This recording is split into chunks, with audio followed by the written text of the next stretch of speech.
Hello there. Hey guys, welcome back. I'm Lolo Padawan with the High Ground Podcast. Today I'm coming at you with something really neat and different.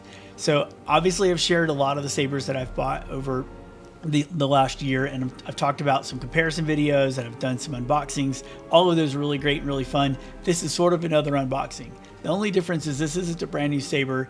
This saber's got a little bit of history and a little bit of meaning, and it's also something quite different than what I normally would buy.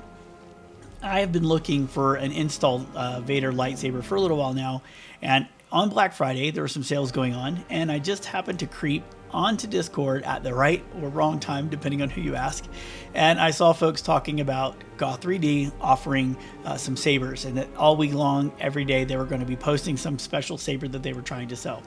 Well, I managed to get my hands on a Roman Props, and this MPP has been installed by Goth. Now, it's a little bit more detailed than that, so I want to talk just for a hair about what this is.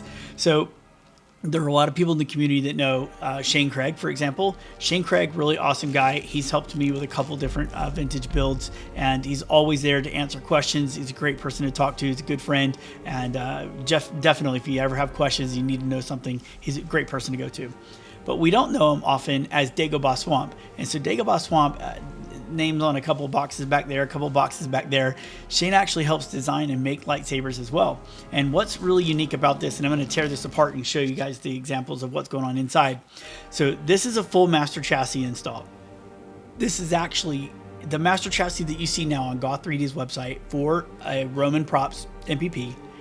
This is the prototype. So this master chassis is the one that ended up being the final version, and of course there might be some technical changes here and there, little bits of ones, but this is the actual master chassis for the Roman Props MPP. Now I'm pretty proud to have this in my collection. I really didn't think that I'd see something like this for sale, and I actually didn't even know that that's what it was exactly when I bought it. I just thought Goth installed one and this was it, and then I was getting it. But there's another piece of this, and why I mentioned Shane's name here, Shane Craig with Dagobah Swamp, is that he made the blade holder in here, and he's told me that this is likely the second one that was installed using his blade holder for the MPP. He has another one that had a little bit of a different chassis on it, but this one he thinks is the second, maybe third, but he thinks this is the second one that's installed. So I'm really happy to have this, and again, just to give a good shout and a good look at it, this is really nice. We're going to take it apart, and so we're going to look inside and see what's going on. So with that being said, just taking a look at this lightsaber in general. Obviously, Darth Vader's super iconic and super well-known Sith Lord. And we know that Anakin's life took a turn and went in a little bit of a different direction than the Chosen One might have been considered to be doing. But at any rate, that's going to happen, I guess, and you got to have a drama built into something. I think the Saber community's always got a little bit of drama in it, so Anakin felt, hey, I'll be the drama of the prequels.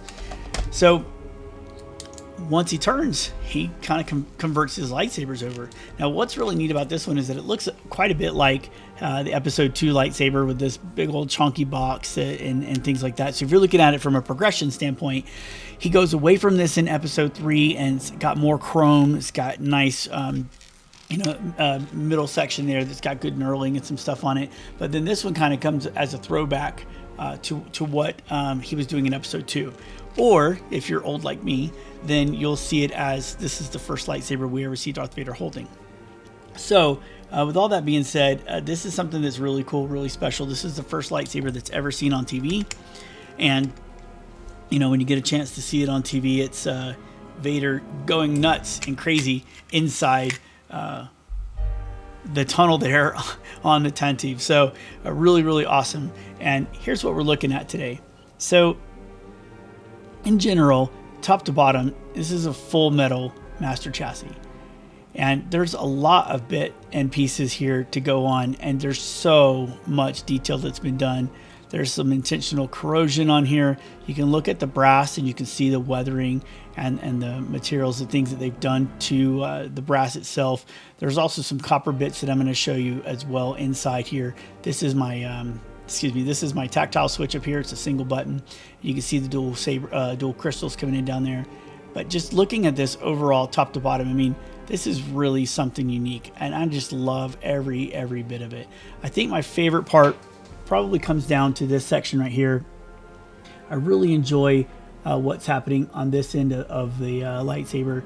I think that it just really stands out to me. All the detail and the custom work that's gone into it. It's something super special. And then, you know, as you look up here at the upper portion of it as well, same kind of thing. I mean, and even considering it's a prototype, it's got an OLED built up in here, which is kind of neat. I'm not normally an OLED fan, especially on the outside of sabers, but on this chassis, I'll show you how Goth has programmed the OLED to work and what that does, which is also really nice. Now, so here's where everything's really happening underneath, right? We got the profit board here, so we got a nice set of magnets holding this in. And so what they did is, this isn't just an open channel. They got a couple of bits of copper in there, but then they've also put in some LEDs there that are programmed, and that they're going to do some shining and some patterns with that. So obviously those are programmable to whatever you like. And then of course I've got access to the board, as you can see up in here. And then the cards down in there as well, OLED there also. So really neat. You know, again, not just putting, you know, piece over it just for anything. They literally took time to go inside and make the inside look really nice and neat as well. And then if you come on the back side here for the battery, you know, nice open port for the battery, and again some additional stuff being done inside there as well, which really enjoy. I think it's really nice. But yeah, overall, I mean, just top to bottom, this thing is absolutely stellar. I love it.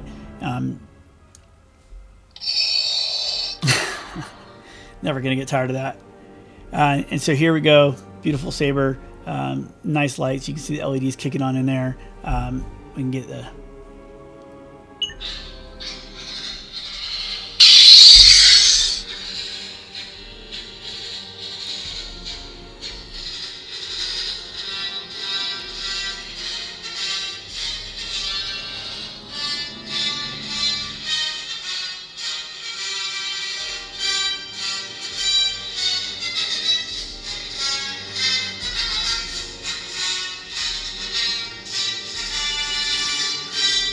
just really love the shine through down here in the bottom, the extra LEDs that they've taken time to put in, and then the LEDs down here on the speaker as well. Really nice. So